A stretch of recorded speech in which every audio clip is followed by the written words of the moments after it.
poppin', party people? Here we are live with the first Low-Key Geek live episode show. Live episode. I am Renee. I am your host, and I am the Low-Key Geek. Thank you for joining. If you're watching, or if you're watching the replay, thank you for checking it out. It is Monday. I hail from Queens, New York. So I'm sure, like all of you can imagine, it's been quite a journey the last couple of months here in the city. But I hope all of you had a great weekend. I hope you ingested enough Lysol and Clorox and Tide Pods. I got my canister right here because I like to do what the president tells me to do. All jokes aside, please don't do that. And I hope you're staying safe where you are.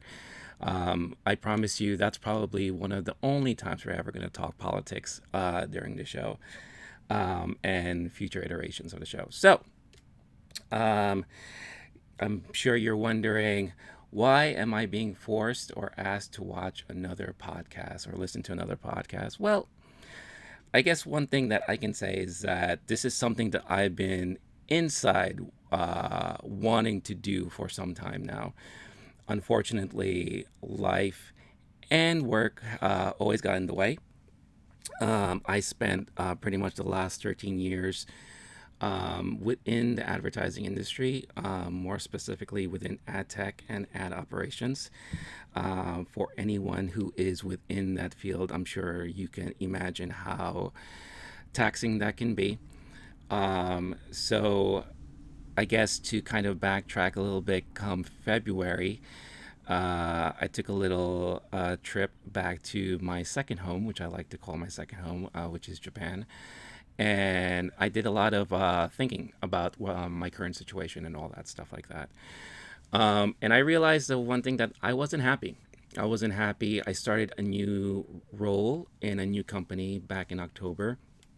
And I think I took upon this position as a gateway to just get out of my previous job, um, where I was at for a little over 5 years.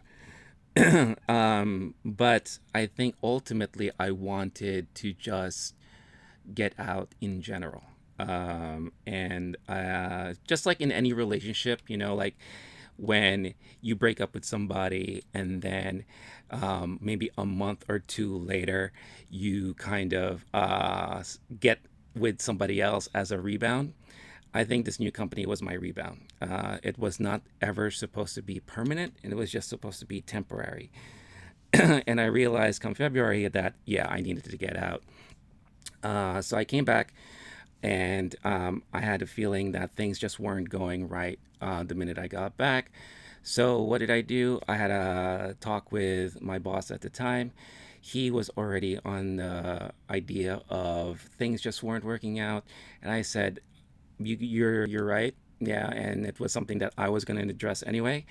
So we parted ways. Of course, I left in good terms, and I even helped out with transitions for the next couple of weeks. But during the time of the whole COVID-19 coronavirus, it was kind of a weird situation to be in where I'm transitioning out of a job, out of a field, so to speak, at least for the time being.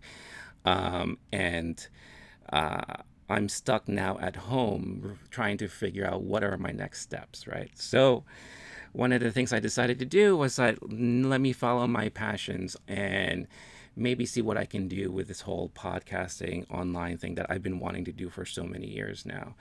Um, so here I am.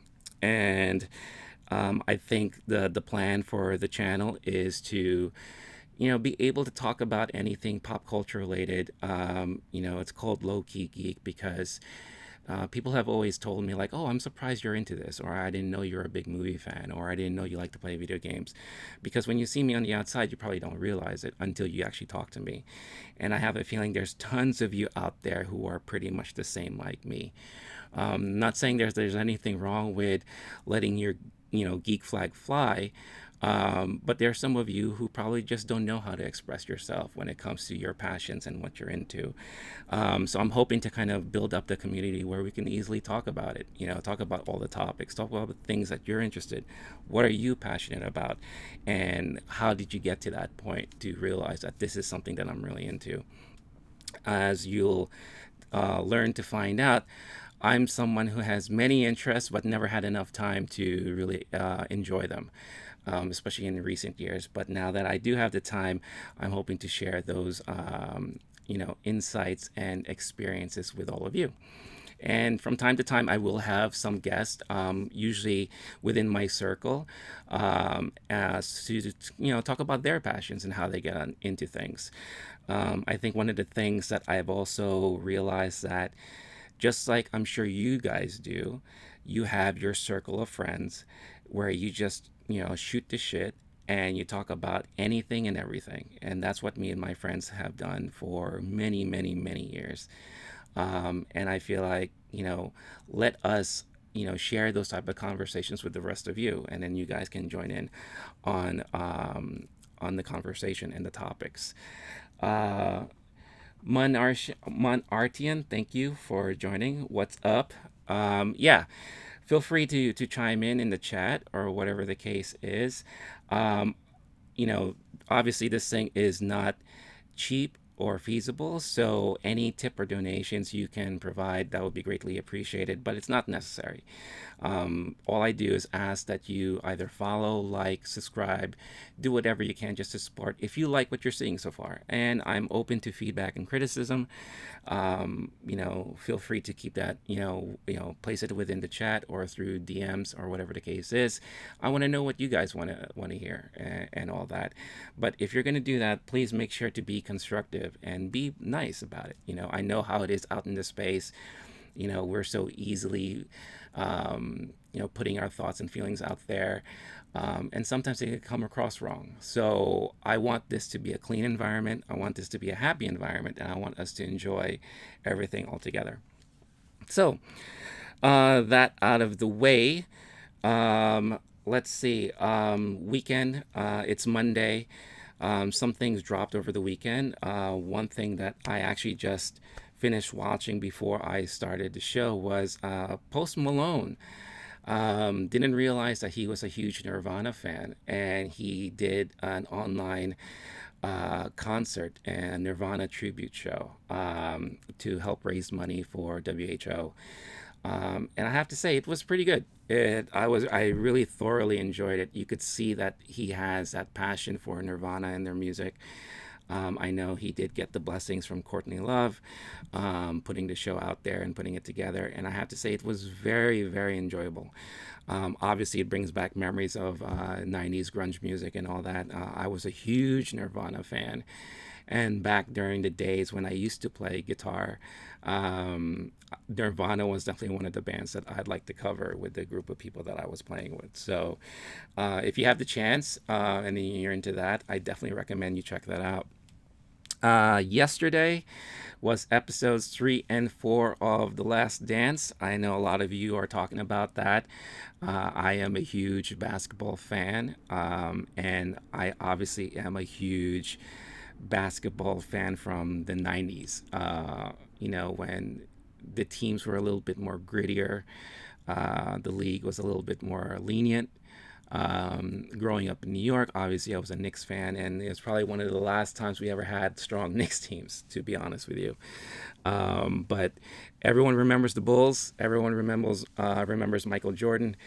And watching episodes 1 and 2, I could definitely say that it was really interesting to kind of relive that last year of that solid Bulls team, and see behind the scenes. So I have not watched 3 and 4 yet. I'm planning to do that this week.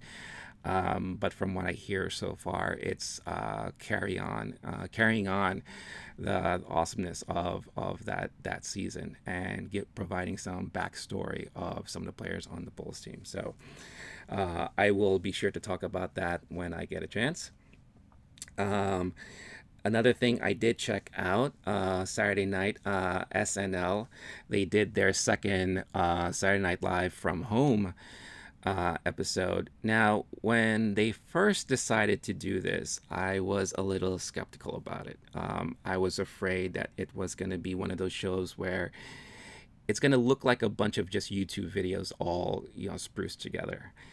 But when I did watch it, I was pleasantly surprised on how well it was and how funny it was. Not everything, stuck the landing for me. I think some things really did look like they were just scrambling to kind of figure out what they can do with what they had in their own home. But certain skits, like the Zoom meeting skit, I thought was pretty good.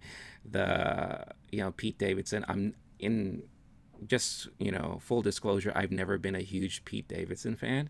However, that song that he did, the $2,000 song, I thought was completely hilarious. And the Drake song wasn't that bad either. But that being said, and of course Tom Hanks, I mean, how can you not recognize Tom Hanks for what he did? But they did their second episode. Start off with Brad Pitt playing Mr. Anthony Fauci. And I thought that was a pretty clever opening, and I thought he played the role pretty well. And then it led on to the show. Um, it was good. I think there were some skits that just didn't work like the first time. But the ones that really got me laughing a lot were, the OJ skit. I thought that was somewhat hilarious. The Pornhub one was pretty damn funny. The fresh out of jail booty calls. I thought that was also pretty clever. So definitely, if you haven't had a chance and you happen to have Hulu, they do play the full entire episode as if you're watching it live, or you can catch the clips on YouTube under the SNL channel because they have all the clips up there. So I thought it was really funny. I don't know how often they're doing these. I feel like it kind of came out and I wasn't aware of it. I kind of found out the day before. Unlike when the original episode came out, you know, there was a lot of hype about it. So maybe they're doing every other week or so. But let's see what else they got up their sleeves. I think they're doing what they can to kind of make people happy and forget about things during this crazy time that we're in.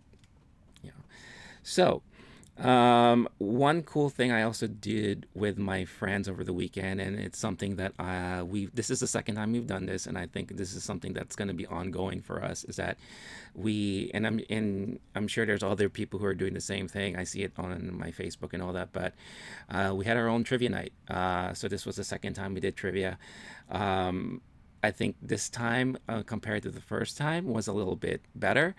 It was a bit more organized, and we had a good flow going, and always like a lot of good laughs. So, what I'm planning to do is I'm planning to um, kind of edit that footage and post it up on the channel so that you guys can see kind of the wackiness that we endure during trivia. And I don't know if you are a big fan of trivia like I am, but I do love trivia. I love going to trivia nights at bars and things like that. Definitely one of the things that I am missing right now. But at least we can try to do it online and replicate the fun there. So that's always a good time and good fun to be had. Um, so as we enter Monday, if things were normal, Mondays are usually big news days, but as it's been seen the last couple of weeks since this whole thing started, it's been kind of slow on the entertainment news side of things and pop culture wise. However, I was shocked to see certain video game headlines, which I will just briefly cover now, but to go more in depth on the video game news, I do have a show that I co host with my buddy Paul from Paul Programs. I'll make sure to include the link in the description after the live episode airs. We do a show every Wednesday night at 10 p.m. where we really do more talk more about games and video games and news and our feelings on certain things. So definitely check it out because I'm sure we're going to be talking a lot about these certain